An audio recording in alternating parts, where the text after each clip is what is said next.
প্রতিষ্ঠার দাবিতে আজকের এই যুব সমাবেশ। আজকের এই যুব সমাবেশের এ পর্যায়ে বক্তব্য নিয়ে আসেন। আজকের এই যুব সমাবেশের এ পর্যায়ে গুরুত্বপূর্ণ বক্তব্য নিয়ে আসেন আজকের যুব সমাবেশের প্রধান অতিথি। আজকের এই যুব সমাবেশের প্রধান অতিথি মুফতি মোহাম্মদ ফজলুল করিম শাহরিয়ার সাহেব। মুফতি মোহাম্মদ ফজলুল করিম শাহরিয়ার সাহেব জাতীয় সংসদ সদস্য সহ লালমনিরহাট ১ পাটগ্রাম হাতিবন্ধা ১ আসনের সম্ভাব্য প্রার্থী ইসলামী আন্দোলন বাংলাদেশ। নারায়ে তাকবীর। মুফতির মূল মন্ত্র ইসলামী শাসনতন্ত্র, নেতা নয় নীতি চাই, নারায়ে তাকবীর। আল্লাহু আকবার। السلام عليكم ورحمة الله. نحمده ونصلي على رسوله الكريم أما بعد. أعوذ بالله من الشيطان الرجيم. بسم الله الرحمن الرحيم. قال الله تبارك وتعالى إنا فتحنا لك فتحا مبينا. قال الله تعالى في آية أخرى إن الدين عند الله الإسلام. قال رسول الله صلى الله عليه وسلم يد الله على الجماعة.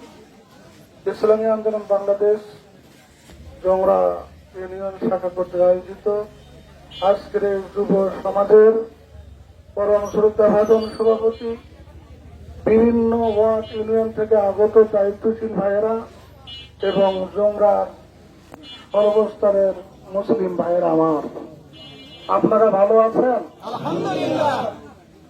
আমরা আল্লাহ রাব্বুল আলামিনের দরবারে শুকরিয়া আদায় করি এই জন্যই যে আল্লাহ রাব্বুল আলামিন 16 বছর আমরা এক জালিম শাসকের নির্যাতনে আমরা আবদ্ধ ছিলাম। অসংখ্য অগণিত আলেম ওলামারা আয়না ঘরে আবদ্ধ ছিল। এই সরকার মানবাধিকার, ভোটাধিকার সবকিছু হরণ করেছিলেন। তো আল্লাহ রাব্বুল আলামিন বৈষম্য বিরোধী ছাত্র আন্দোলনের মাধ্যমে এই ফ্যাসিবাদ সরকার পালাতে বাধ্য হয়েছে। এই জন্য আমরা বলি আলহামদুলিল্লাহ। সংগ্রামী ভাইয়েরা আমার,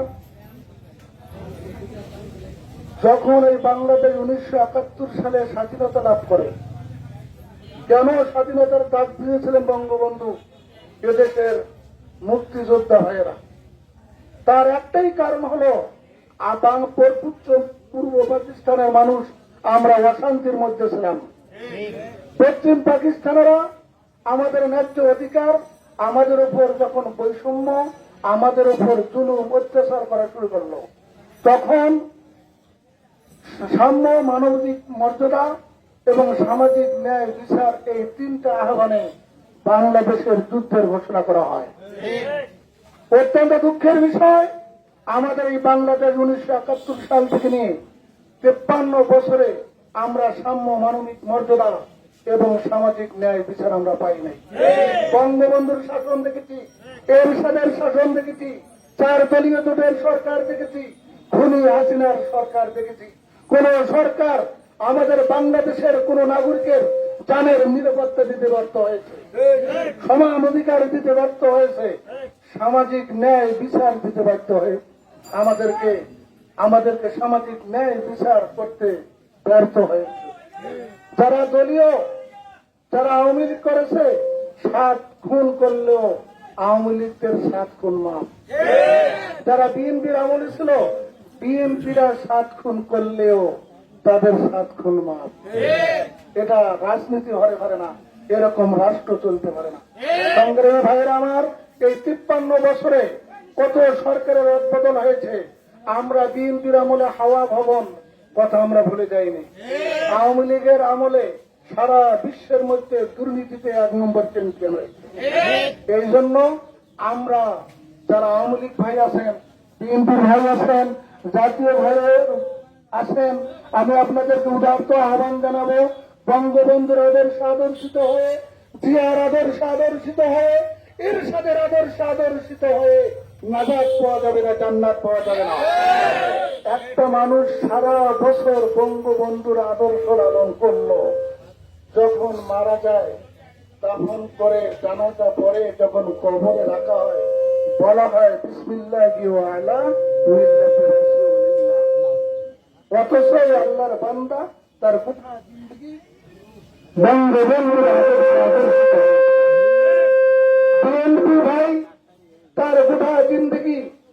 যার আদর্শে আদর্শিত হয়েছিল, মরার সময় কবরে রাখার সময় বিসমিল্লাহ ওয়ালা মিল্লাতে রাসূলিল্লাহ, আল্লাহ রাসূলের ধর্মের উপর রাখা হলো। এটা মিথ্যা হলো কিনা? এই জন্য সংগ্রামী ভাইয়ের আমার, আল্লাহর জমিনে আল্লাহর আইন প্রতিষ্ঠা করতে হলে বঙ্গবন্ধুর আদর্শ আদর্শিত হলে হবে না, জিয়ার আদর্শ আদর্শিত হলে হবে না, জিয়ার আদর্শ আদর্শিত হলে হবে না। একমাত্র আল্লাহ এবং আল্লাহ রাসূলের আদর্শ আদর্শিত হলে এই আমরা নাজাত পাবো, জান্নাত পাবো। এই জন্য আপনাদেরকে উদারত আহ্বান জানাবো, ইসলামী আন্দোলন বাংলাদেশ এটা শান্তিপূর্ণ এবং মানুষের সমান অধিকার এবং শান্তি আন্দোলন। ইসলামী আন্দোলন বাংলাদেশ শান্তিপূর্ণ একটা সংগঠন। এতদিন কোনদিন পর্যন্ত শুনেছেন ইসলামী আন্দোলনের নেতায় মারামারি করে দুই একজন খুন হয়েছে? ইসলামী আন্দোলন বাংলাদেশ কোনদিন হরতাল ডেকে গাড়ি পোড়াও, চালাও, পোড়াও, মানুষ হত্যা করেছে? এইরকম ইতিহাস বাংলাদেশে নাই। ইসলামী আন্দোলন বাংলাদেশ শান্তি প্রিয়, আল্লাহ রাসূল সাল্লাল্লাহু আলাইহি সাল্লামের আদর্শে আদর্শিত একটা রাজনৈতিক দল। 5ই আগস্ট যখন শেখ হাসিনার পদত্যাগ হয়, বিভিন্ন জায়গার মধ্যে ভাঙচুর, যে সকল ভাইয়ের আগে আওয়ামী লীগ করত তাদের বাসাবাড়ি লুট করা হয়, তাদের দোকানপাট অগ্নি সংযোগ করা হয়। এটা ইসলাম কখনো সমর্থন করে না। সেই মুহূর্তে ইসলামী আন্দোলন বাংলাদেশের সারা বাংলাদেশের সকল কর্মীরা মন্দির গির্জা তারা পাহারা দিয়েছিলেন, যেন কেউ হিন্দু ভাইদের মন্দিরের মধ্যে হামলা করতে পারে না, খ্রিস্টান ভাইদের গির্জা হামলা করতে পারে না। ইসলামী আন্দোলন বাংলাদেশের সকল কর্মী ভাইরা গির্জা মন্দির পাহারা দিয়েছে। ইসলামী আন্দোলন বাংলাদেশ একটা শান্তিপ্রিয় সংগঠন। এর জন্য আপনাদের কাছে উদাত্ত আহ্বান জানাবো, ইসলামী আন্দোলন বাংলাদেশের পক্ষ থেকে আমাকে যদি মনোনয়ন দেওয়া হয়, আপনারা আমাকে থাকবেন তো ইনশাআল্লাহ? ইসলামী আন্দোলন বাংলাদেশের আমি যদি পাটগ্রাম হাতীবান্ধায় আমি এমপি নির্বাচিত হই, 1 টাকারও দুর্নীতি হবে না ইনশাআল্লাহ। বিভিন্ন জায়গায় দেখা গিয়েছে বিধবা ভাতা, বয়স্ক ভাতা, ত্রাণ, তারা কত হাজার হাজার ত্রাণ তারা লুটপাট করেছে। করোনার সময় মানুষ বাঁচে না, সবাই জীবন নিয়ে বাঁচে না, তখন নেতারা তেল, সয়াবিন তেল, ডাউল, চাউল এটা খাটের নিচে পাওয়া গেছে। ইসলামী আন্দোলন বাংলাদেশ ক্ষমতা আসলে একটা শান্তিপূর্ণ দেশ ইনশাল্লাহ পরিচালিত হবে এবং হাতীবান্ধা পাটগ্রামে ইনশাল্লাহ 1 টাকার দুর্নীতি হবে না ইনশাআল্লাহ। আপনার জন্য আপনারা আমার জন্য দোয়া করবেন।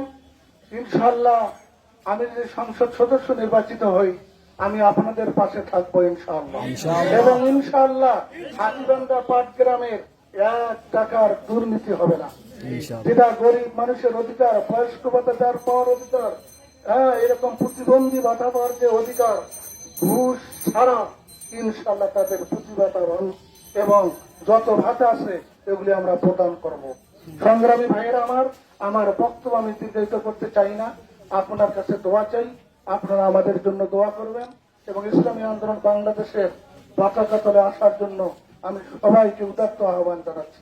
ইসলামী আন্দোলন বাংলাদেশ একটা শান্তিপূর্ণ সংগঠন। এখানে কোনো রাজনৈতিক প্রতিহিংসার রাজনীতি আমরা করি না, প্রতিহিংসার রাজনীতি আমরা করি না। এই জন্য সবাইকে আমি ইসলামী আন্দোলনের পতাকা তলে সবাইকে আসার উদাত্ত আহ্বান জানিয়ে আমার বক্তব্য আমি এখানেই শেষ করছি। ভালো থাকুন, সুস্থ থাকুন। আসসালামু আলাইকুম ওয়া রাহমাতুল্লাহ।